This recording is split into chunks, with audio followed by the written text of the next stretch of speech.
Quanto conta per uno scrittore arrivare alla pagina senza alcun pregiudizio e soprattutto come è possibile fare questo? I think it's essential. I think that in that way, Sarah Payne's advice would be my advice. Not everything that Sarah Payne says would be what I would say, but I do think that when Sarah Payne says to come to the page with a heart as open as God, I do think that that's essential, and yet it has to be coupled with telling the truth, and that's where the rub is, because if you're going to report on the human condition, which is what a fiction writer I think should be doing, then you're going to have to be telling the truth, and the truth about people. And when Sarah says if you're protecting someone, you're doing it wrong, then I agree with that. And those two aspects are sometimes hard to combine, but that's what a writer needs to be recording the truthful parts of what it means to be a person.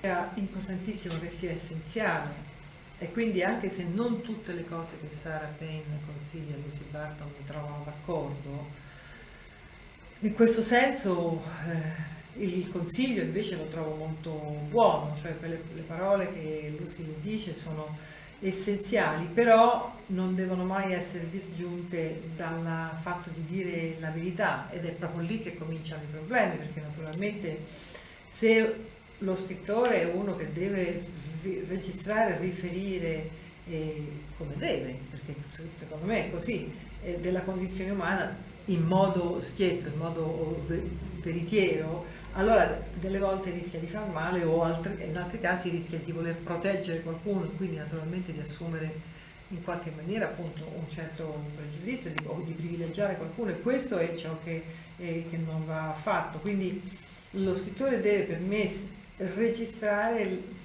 tutto ciò che è vero, la verità su come sono le persone, dell'essere persone.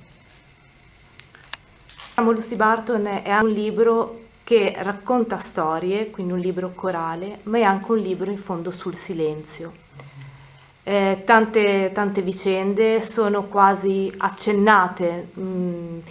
Quanto è importante il silenzio nel raccontare una storia d'amore e nel viverla una storia d'amore? Well, I think there's a lot of silence that goes on in experiencing a love story. There's a lot of silence that goes on in experiencing anything, I think, in life, no matter how much chatter there might be, or how much talking and whatever. I think there's always silence that goes on in our lives.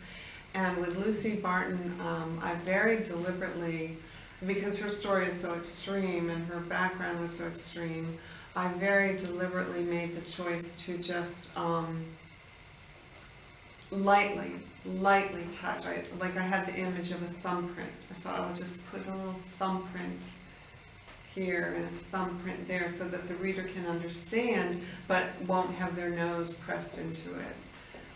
Because there's no reason for that. We don't need to, for the story of Lucy Barton, we don't need any more, I thought, than that. Sono convinta che il silenzio c'entra moltissimo quando si vive una storia d'amore, quando si vive qualsiasi cosa. Il silenzio ha sempre una grande parte nella nostra vita, c'è sempre silenzio nelle cose che succedono, nelle vicende che ci coinvolgono, anche se da tutte le parti c'è gente che parla o che chiacchiera o c'è rumore di fondo. Il silenzio è una grande componente. La storia di Lucy Barton, il retroterra, il bagaglio personale di Lucy sono talmente estremi, se vogliamo dire così, che io ho voluto limitarmi, anziché buttarla in faccia o piazzarla proprio sotto il muso del lettore, l'immagine che mi è venuta in mente è quella dell'impronta del dito pollice, una cosa leggera, un'impronta leggera, un'allusione, anziché spiattellare tutto. Quando uno ha la storia che ha Lucy Barton non occorre aggiungere molto, no? Nel libro c'è anche la figura del padre di Lucy Barton, un padre capace di fare cose probabilmente terribili, da quanto si intuisce, ma anche un padre in fondo che ha vissuto una storia a sua volta traumatica.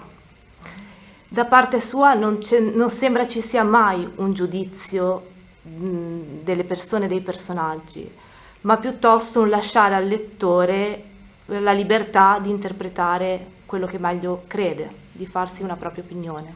I'm very interested in ambiguity, and I think that most people have many different things going on inside themselves. I'm interested in trying to show that in small ways or large ways in the characters that I write about. I'm not interested in good or bad. I'm interested in all that messy stuff that goes on in between that makes most of us who we are. A me quello che veramente interessa molto è l'ambiguità, e la gran parte di noi esseri umani dentro ha cose, tante cose diverse dentro, no? Tante cose diverse, ed è quello che mi interessa mostrare, è proprio quello su cui mi interessa accendere i riflettori, cioè non mi interessa per niente i buoni di qua e i cattivi di là, a me mi interessa tutto quel guazzabuglio che c'è in mezzo fra questi due estremi, che poi è quello che fa di noi ciò che siamo per lo più.